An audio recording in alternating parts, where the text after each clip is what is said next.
ఏరియాలో ఈ భద్రాచలం కొత్తగూడెం డిస్ట్రిక్ట్లో ఉన్న క్లైమేట్కి ఆ క్లైమేట్ కండిషన్ మటు చాలా ఇంపార్టెంట్. సో కోస్టల్ క్లైమేట్ అనేది మటుకు కంపల్సరీగా ఉండాలి. ఆ హ్యూమిడిటీ అనేది ఇప్పుడు మీరు ఫర్ ఎగ్జాంపుల్ చూసుకోండి, హైదరాబాద్ దాంట్లో ఉంది. సీ లెవెల్కి ఏంటంటే ఇక్కడికంటే చాలా హైట్ ఉండబట్టి మీకు ఆ సల్టరీ అది ఉండదు. అది ఈ ఏరియాలో ఎక్కువగా ఉంటుంది. సో మీరు ఇట్లా ఇదనకంతా ఏంటంటే గోదావరి బెల్ట్ ఇది యాక్చువల్గా. ఈ గోదావరి బెల్ట్ వల్ల మనకి ఎట్లా ఉంటుందంటే ఈల్డింగ్స్లో డెఫినెట్గా తేడా ఉంటుందండి. సో మీకు మనకి తెలంగాణ ఇప్పుడు మహబూబ్ నగర్ ఏరియా ఉందనుకోండి, ఆ డ్రై క్లైమేట్లో ఇప్పుడు అంటే కేవలం అండర్ గ్రౌండ్ వాటర్ ఒకటే కాదు, బయట నుంచి పడే రెయిన్స్ తోటి తేడా వస్తుంది. సపోజ్ ఇప్పుడు మలేషియా వాటిలో ఉందనుకోండి, వాళ్ళకి న్యాచురల్ రెయిన్స్ కాబట్టి వాళ్ళకి న్యాచురల్గా పండుతుంది. వాళ్ళేమి దాని స్పెషల్ కేర్ అక్కర్లేకుండా వాళ్ళకి వస్తుంది. వాళ్ళు because they are growing in forest క్రాప్లా పండిస్తున్నారు. వేరే మన దగ్గరికి వచ్చినప్పటికి ఏంటంటే మనం తను స్పెసిఫిక్ సిస్టంలో పెంచుతున్నాం.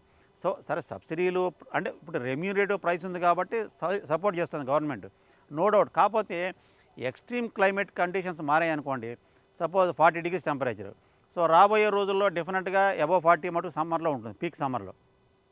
సో ఆ టైంలో మటుకు క్రాప్ ఎఫెక్ట్ ఇస్తుంది. సో దానికి మేనేజ్ చేయాలంటే వాళ్ళు ఆ మాయిశ్చర్ మెయింటైన్ చేయాలంటే సాయిల్ మొత్తం మల్చింగ్ ఆ సిస్టమ్ మటుకు తీసుకొస్తే కొంతవరకు చేయగలుగుతారు. అదర్వైజ్ వాళ్ళు ఓన్లీ నేను ఏదో ఫెర్టిలైజర్ వేసేసి పెంచుతానంటే మటుకు డెఫినెట్గా it will effect crop. So మీరు ఆ హ్యూమిడిటీ కండిషన్ తీసుకురావాలి ముందు క్రాప్. అది తీసుకురావాలంటే న్యాచురల్ సిస్టమ్ ఒకటి. ఇప్పుడు కేరళలో పండించిన వాడిని నేను ఇక్కడ పండిస్తానంటే రావట్లేదు కదా మన దగ్గర. ఇప్పుడు హిమాచల్ ప్రదేశ్లో యాపిల్ పండింది కదా, నేను పండించవచ్చు మీరు, కానీ ఆ టేస్టు ఆ డిఫరెన్స్ ఇది ఉంటుంది. ఇప్పుడు సపోజ్ మీరు ఆంధ్రాలో ఉందనుకోండి, అమరావతి బెల్ట్లో ఆ సాయిల్లో పండించే వెజిటబుల్ చూడండి, ఆ టేస్టు అన్ని చోట రాదు కదా. పండించవచ్చు కాకపోతే. సో ఇక్కడ కూడా ఏంటంటే ఇంకా మనకు రిజల్ట్ రాలేదు. ఇప్పుడు మీరు నల్గొండ, సూర్యాపేట వాటిల్లో రెమ్యూనరేట్ ఈల్డింగ్ వచ్చిన తర్వాత మనం మాట్లాడచ్చు. ఇప్పుడు 12 టన్నులు అనేది ఇక్కడ ఈ ఏరియాలో వీళ్ళు ఈజీగా చేసేయగలుగుతారు, కానీ అక్కడికి వచ్చినప్పటికి వాళ్ళు ఎఫెక్ట్ ఎక్కువ పెట్టాల్సి వస్తుంది. సో ఎప్పుడైనా అండర్ గ్రౌండ్ వాటర్ ఏదనుకోండి, అది ఒకసారి ఎఫెక్ట్ ఇచ్చిందంటే అట్లీస్ట్ 2 years క్రాప్ మీద పడుతుంది అది. ఇంకా మనకి ఇప్పుడు మనం అంత యాక్యురేట్ రిజల్ట్ చూడట్లేదు కదా. ఓన్లీ థింగ్ ఏంటంటే మనకి ప్రైస్ రెమ్యూనరేటివ్గా ఉంటుంది కాబట్టి 20,000 18,000 అనేది అది రెగ్యులర్ సస్టైన్ అయ్యేటప్పుడు ఉంటే పర్వాలేదు రైతుకి. కానీ అది రావలేదనుకోండి, ఒక్కసారి వేసిన రైతు వెనక్కి పోలేడు. దీంట్లో 30 years వరకు వాళ్ళు ఏం చేయలేరు. సో అట్లీస్ట్ ఇప్పుడు ఇంకోటి ఏం చేయాలంటే వాళ్ళు అంటే ఇప్పుడు ఈ స్క్వేర్ స్పేసింగ్లో కొంచెం ఎక్కువ పెడితే అట్లీస్ట్ ఈ కోకో లాంటిది ఇంటర్ క్రాప్ చేయడానికి అప్పుడు బాగుంటుంది. స్పేసింగ్ మటుకు ఎక్కువ ఉండాలండి. సో అందువల్ల ఇట్ ఇస్ నాట్ అడ్వైజబుల్ అది. సో వాళ్ళకు ఆయిల్ పామ్ వరకు ఓకే నడుస్తుంది, కాకపోతే ఈల్డింగ్స్ ఇక్కడ వచ్చినట్టు వస్తుంది అనేది మటుకు వచ్చిన కంటిన్యూటీ మటుకు కొంచెం డౌటే అది. ఎందుకంటే మీకు ఖమ్మం దాటిన దగ్గర నుంచి ఆ టెంపరేచరే వేరుగా ఉంటుంది. సో ఇప్పుడు మనం 40 degrees నుంచోవాలంటే it's not that easy.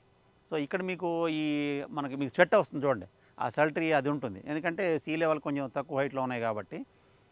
So ఆ విధంగా కొద్దిగా చేయాల్సి వస్తుంది. కాకపోతే కేవలం సబ్సిడీ కొంచెం మటుకు క్రాప్లు వేస్తే మటుకు రైతు ఇబ్బంది పడితే మటుకు అందువల్ల వేయాలంటే కొంచెం ఆలోచిస్తున్నారు వాళ్ళు కూడా.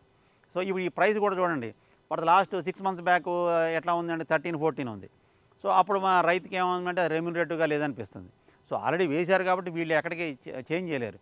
కానీ వాళ్ళు చిన్న రైతులు ఏదన్నా అనిపించింది అనుకోండి, 2-3 ఎకరాలు వాళ్ళు క్రాప్ చేంజ్ చేయలేడు, అందులో ప్లస్ వాళ్ళకి ఇన్కమ్ రాలేదనుకోండి కష్టం. సో ఇక్కడ ఏరియాలో ఏమవుతుందంటే గ్రౌండ్ నట్టు మొక్కజొన్న వేస్తున్నారు వస్తుంది. సో గ్రౌండ్ నట్ అవి అయితే మహబూబ్ నగర్ ఏరియాలో కూడా పండుతుంది అనుకోండి. కాకపోతే మరి అండర్ గ్రౌండ్ వాటర్ పొటెన్షియల్ కనుక లేకపోతే కొద్ది కష్టమే. ఎందుకంటే బై నుంచి వచ్చే వాటర్ మీద డిపెండ్ అయితే మటుకు మరి అది ఎంతవరకు రిజల్ట్ వస్తాయా ఏంటి అనేది తర్వాత వేసి చూడాల్సిందే. జనరల్గా ఇప్పుడు పీక్ సమ్మర్ ఉందనుకోండి 240 నుంచి 300 లీటర్స్ కావాలి. సో ఇప్పుడు ఏప్రిల్ మే నెలలో మనకి అండర్ గ్రౌండ్ బోర్వెల్ సరిగ్గా లేదు, పవర్ ఉందనుకోండి, తెలంగాణ వాటిలో ప్రాబ్లం లేదు. కాకపోతే అంటే మీరు మల్చింగ్ అనేది ఇంపార్టెంట్ అండి ఇలాంటి క్రాప్స్ కనేవి. సో ఇక్కడ మీకు చూస్తున్నారు కదా దీంట్లో ఈ కోకో వీటి వల్ల మల్చింగ్ వల్ల ఏంటంటే సాయిల్ తొందరగా ఇప్పుడు ఈ వర్షం పడింది, ఇది ఆల్మోస్ట్ మీకు 15 days వరకు మాయిశ్చర్ ఉంటుంది.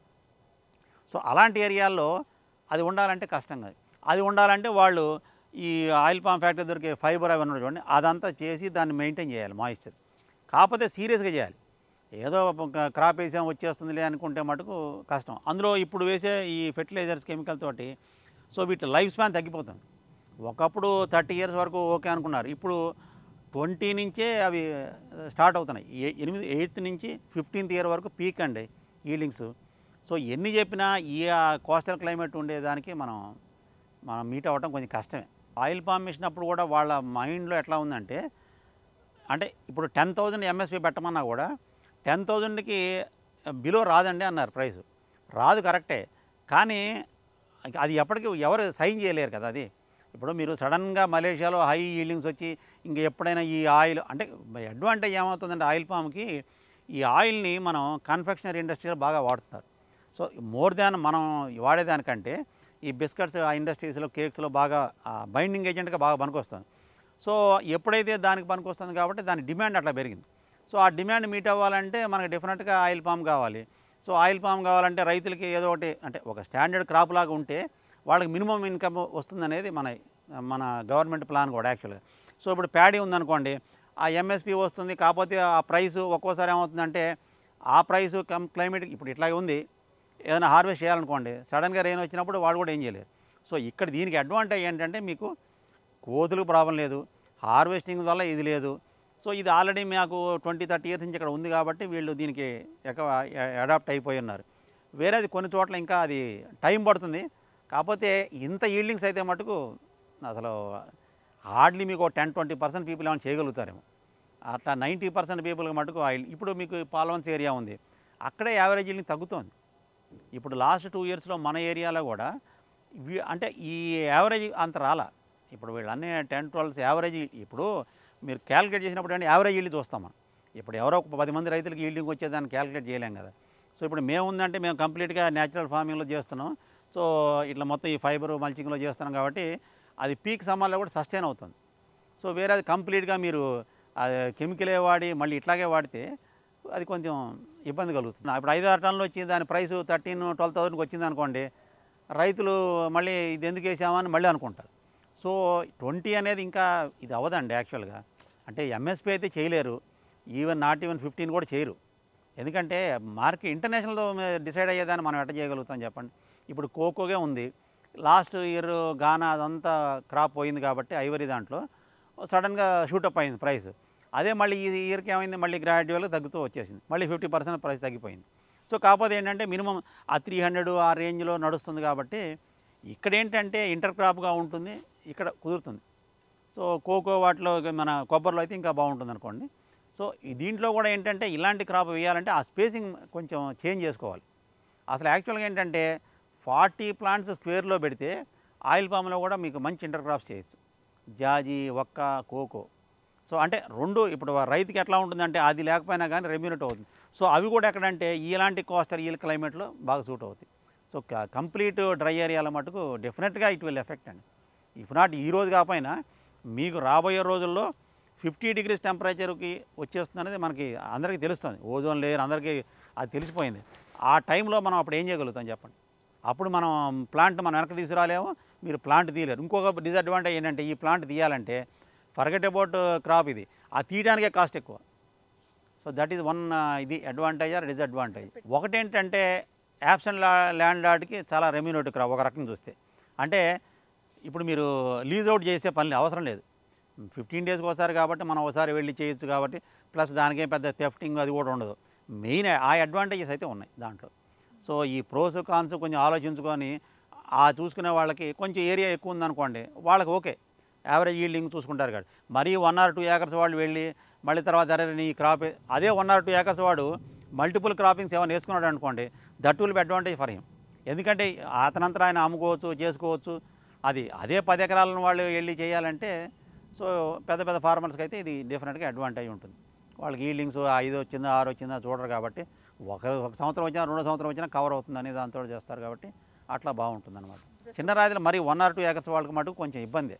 ఎందుకంటే మీరు చూడండి, you have to calculate, borewell compulsory ఉండాల్సిందే, వాటర్ లేకపోతే కుదరదు. అదే మీరు అంటే వీళ్ళు ఒక ప్యాడీ అలాంటివి అనుకోండి, రివర్ వాటర్ ఏదైనా వచ్చినా కానీ ఆ క్రాప్లో అయిపోతుంది.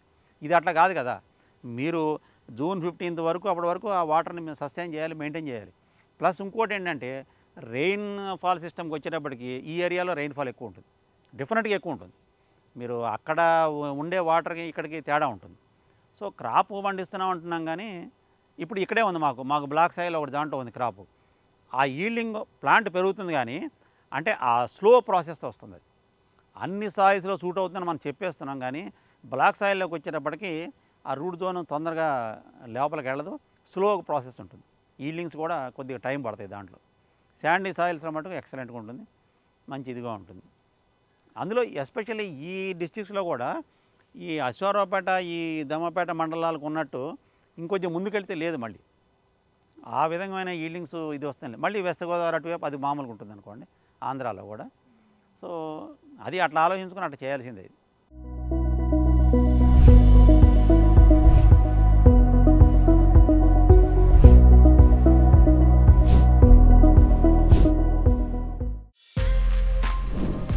For more videos like this, subscribe Big TV channel.